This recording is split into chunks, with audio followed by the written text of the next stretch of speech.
remember the day I discovered the hole in my head. No, I can't begin that way. It makes it sound ridiculous.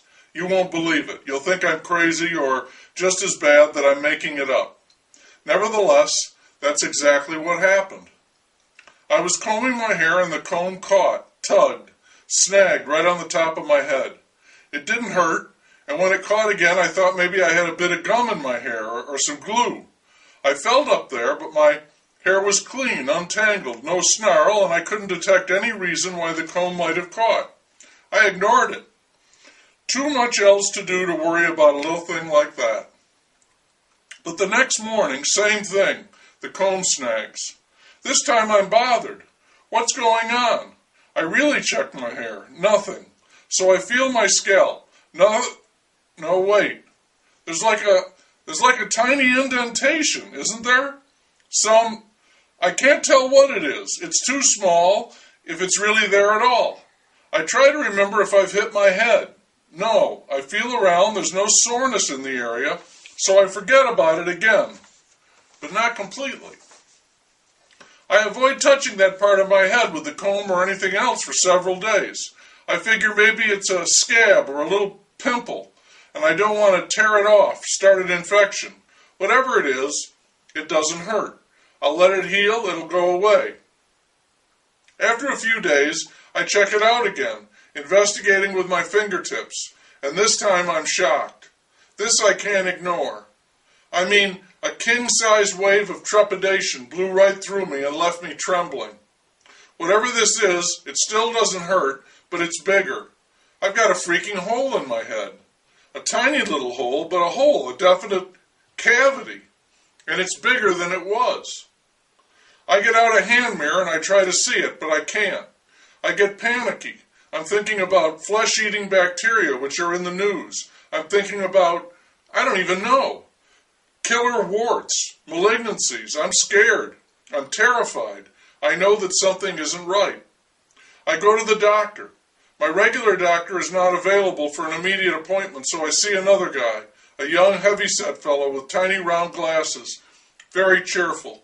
I ask him to take a look, and he examines my head, asks me about tenderness, pain, fits himself up with a light and a magnifying lens, really checks it out, generates a few grunts of medical astonishment, and then says he doesn't know what it is, quite frankly. He's never seen anything like it. He suggests that I go to a specialist, a dermatologist. He asks me if I've got anything like it anywhere else on my body. I tell him I haven't looked. He says he thinks I should get it checked out. I don't want to alarm you, he says, automatically alarming the hell out of me. It's probably nothing, but anything on the head like that, I'd see to it immediately. I don't like doctors, and my health insurance has a deductible that is so high I'd have to be run over by a semi before any payments would kick in. I can't afford to see this specialist, which is almost irrelevant since he can't fit me in for 2.5 months anyway. And I feel okay, except I'm very nervous about this condition.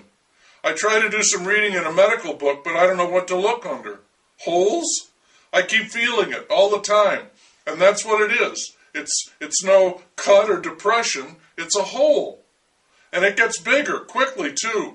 Within a week it's gone from the size of the tip of a ballpoint pen to the size of the end of my little finger. That may sound small, but believe me, it's huge. In your head, it's a crater. If you found a hole in your head that big, you'd freak. I guarantee it. I know I did. I was certain that I was dying. Why or of what, I couldn't tell you, but this had to be fatal. And what a way to go! I was past going to a doctor now. I couldn't bear to be examined or hear a diagnosis. My God, what would I look like in 2.5 months if I was still around? And I couldn't confide in anyone. I'd become something for one of those tabloid papers. Man with hole in his head. I wasn't brave enough to push anything into the hole to see how deep it was. I thought I'd shove something down into my brain tissue and die that way. What had happened to my skin, my skull, my brain? It was hard for me to control the terror I felt. I wore a hat all the time to protect my head, my brain, and to keep anyone from seeing the hole. I'd leave the hat on even at night and pray that whatever it was, it would go away. But it didn't. I had to check from time to time, and it continued to grow. It got as big around as my index finger. I was so scared I couldn't think straight. I couldn't imagine what was happening to me. Some unknown catastrophe, maybe something burrowing. I remembered the classic earwig story. I don't know how I managed to get by at work. I was literally sick with fright, ready to break down. I couldn't fall asleep at night, and if I did, I'd wake up in a cold sweat, shivering with dread. And this was only the beginning. One morning when I felt it, there was no hole. I mean, there was something in the hole, but it wasn't me. It was level with my scalp, and I could touch and feel it with my finger, but I couldn't feel my finger because whatever was in the hole wasn't me. It was like a cork or a plug had gotten into the hole, but that was impossible. Now what was going on? The next day was worse, if that's possible, because this plug, or whatever, it had grown. It was now taller than the hole, a little nub growing out of my head. I could not believe it was true, but I could feel it with my finger. A soft, kind of rubbery, resilient little bump on top of my head. I got in front of a wall mirror and holding a hand mirror over my head, I aligned them so I could see the knob. It wasn't much to look at. Looked a little like a little bald spot. What the hell? Still no pain, no noticeable loss of reason, sight, smell, hearing, taste, or physical coordination. But then the weirdiness, as we used to say when I was a kid, the weirdiness got even weirder. I was shopping for groceries. My appetite was understandably down, but I had to eat to live, and I needed to buy food. And I'm pushing the cart in the aisles, and I'm in the canned food section, fruits and vegetables, and suddenly, I can't account for this, I'm reaching for a can of artichoke hearts. I'm taking two, putting them in the cart. It's like I'm seeing myself do this. And I can't believe it. What are you doing, I ask. You don't like artichoke hearts. And there's no reply. Very weirdy. The weirdiest. No little voice is speaking to me, making me do this, but I'm doing it without knowing why. I don't know if I've ever eaten artichoke hearts before. I don't think so. I certainly don't know how to cook them. What am I doing? What's going on? I also buy fresh asparagus, a jar of pickles, several heads of garlic, 3 lemons, and 8 ounces of cream cheese. And I was looking around for someone who could maybe tell me why.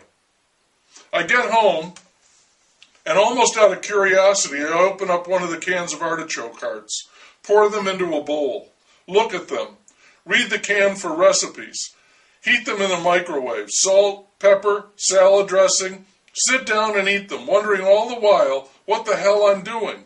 I haven't got a clue. They taste like salad dressing. Then I open the other can and eat them too. I make a sauce, and I've never made a sauce in my life, of lemon juice, cream cheese, and roasted garlic, and I cook the asparagus, dip them in this sauce, and eat a dozen spears. The next couple of weeks, I must eat every artichoke in town, every fresh artichoke, every can of artichoke hearts and artichoke bottoms. I find recipes for them in cookbooks, your marinated artichokes, artichokes with lemon sauce, or hollandaise, or tarragon butter, a crab artichoke bake, artichoke and spinach casserole, artichokes with a spicy onion dip, but mostly I heat them in a pan or just eat them right out of the can. The asparagus, I never vary, a dozen spears, dunking each one in the sauce I've made. And when I'm not scoffing down artichokes or asparagus, I'm munching on pickles, all kinds of pickles, sweet, sour, spicy, dill, it doesn't seem to matter, so I try them all. And all this time, the little bump on my head is growing. Oh, I can see it plainly in the mirrors now. It's more orangish yellow than my skin, and pretty soon it's a stalk, an inch or more, sticking right up out of my head. I started thinking of myself as the host organism. It had invaded my body, whatever it was, and it needed artichokes, asparagus, and pickles to survive. I know, you're saying this guy is nuts. Why didn't I go to a doctor? I can tell you, I just didn't. I didn't want to. Why was I buying artichokes and all that other stuff? I don't know. If I had to give you a reason why I didn't go to a doctor, it was because I didn't want anyone to know. I mean, if word of this got out, I would be the freak of the century, not just the nut of the week. Hole in the head is one thing, stalk boy is another. And strangely, the fear of it had passed me by. The piercing fear had been replaced by insatiable curiosity. That movie of myself, the weird stuff happening to the guy who wasn't really me, I was watching it all the time now, and all I wanted to know was, okay, what happens next? This was so queer and inexplicable, I just wanted to know what would happen next. I ate artichokes and asparagus and pickles, the stalk grew, and I wore a hat all the time, now more than ever. When anyone asked me about that peculiar bit of behavior, I told them I had some bizarre skin condition which required shielding my scalp from light and air. I think most people thought I was getting those hair weave transplants. I didn't care what they thought. Anything was better than the truth. I didn't go out much. But one night, I don't know why, I did, just got in the car and drove. Aimlessly, I thought. I had it pegged as another artichoke run, but then I stopped and went into a night spot I'd never been to before. It was a bar with a band and a small dance floor, lots of chairs and tables. It was packed with people and the music was loud and pounding, and I was wondering what I was doing in there. But by this time I was used to tagging along and being a nice host, an extra in my own movie, so I relaxed and checked the place out. I filtered through the crowd, moving as far away from the band as I could go. I stood at the bar, and when one of the bartenders asked me what I wanted, I half expected that I would order some artichoke cocktail, but I didn't. I asked for draft beer. He served, I paid, I stood there with a drink I didn't want in a place where I didn't want to be, waiting for the next move. After a short time, I noticed the girl standing next to me. There was nothing apparently remarkable about her, mind you. She was cute, but no prettier than many of the other women in the crowded room. But there was something about her. I know what you're thinking. It's the oldest line in the book, but it was true. I swear that looked familiar. I finally figured the heck with it, and I said, "Don't I know you from somewhere?" I had to shout in order to be heard from the band, above the band. "This is the first time I've ever been in here," she said. "Same for me," I said. She laughed and said, "But it's crazy. I was thinking the same thing about you. I know you from somewhere." We compared notes, our jobs, neighborhoods, friends, family, but there was nothing to connect us. Still, I was sure I'd seen her before, and she was just as sure she'd seen me. Then, in a flash of inspiration, I knew where I'd seen her. Not because I remembered it, but because I knew it would be the answer. I said, "I know, I saw you in a grocery store." "Which one?" she said. "I don't know," I said, "but I was buying artichokes." Amazement covered her face. She looked up at my hat.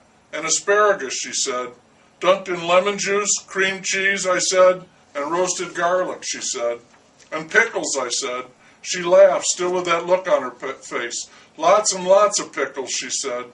I didn't know what to say next. She leaned closer to me and said, "I'm wearing a wig." "Let's get out of here," I said. We made our way through the crowd and stepped outside. The noise died down behind the shutting door. "What now?" I said. "We could go to my place," she said. "It's closer." "I'll follow you," I said. In her apartment, she pulled off the wig. She parted her hair and showed me the hole in her head. I asked her for a flashlight and looked at it closely. It was as big as mine had been and lined with the same speckly yellow-orange skin that made up my stalk. She asked if she could look at mine, and I said, "Brace yourself," and I took off my hat. She gasped when she saw the stalk, examined it carefully as I had looked at hers. "What do you think we should do?" she said finally. "Eat artichokes?" I said. She laughed. Then she said, "Do you know what's going on? What are we supposed to do?" "I don't know," I said. "I've been so..." She said, "I know," I said. "Me too." She heated an artichoke cheese casserole, and we ate it all. I complimented her on it. It was tasty, better than the stuff I was eating.